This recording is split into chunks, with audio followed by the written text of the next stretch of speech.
haddii nidaamka iyo taliska maamulka ee dawladda ay la kulmaan khatar weerar kaga yimaada xoogagga cadowga waxaa si degdeg ah loo bilaabi doonaa weeraro nukliyeer oo xooggan. qodobka saddexaad sharciga dastuurka cusub ee dalka waqooyiga Korea waxa ka beddelkan lagu sameeyay bishan May aynu ku jirno sanadka 2026. dastuurka waqooyiga Korea si gaar ah qodobkan cusub ee saddexaad ayaa si toos ah u qeexaya waxa dhacay haddii la dilo ama weerar uu la kulmo hogaamiyaha dalkaas ee Kim Jong Un. qodobkan oo noqday mid guud ahaan caalamka iyo dalalka reer galbeedka la yaab ku noqday ayaa dhinaca waqooyiga Korea waxa uu noqonayaa markii ugu horeysay oo qodobkan lagu daro dastuurka dalkaasi.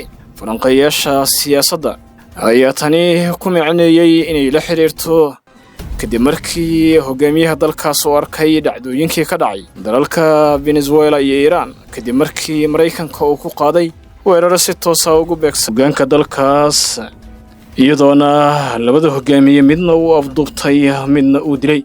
kuwaasoo kala ah hogaamiyaha Iran Ayatollah Khomeini iyo madaxweynihii dalka Venezuela Nicolas Maduro. sidaas darteed falanqeeyaasha ayaa qaba in arrimahaas la isu geeyay ay keentay in hurdada uu ka kaco hogaamiyaha waqooyiga Korea dareen badanna uu ku dhasho waa hogaamiyaha kaligii taliska Kim Jong Un.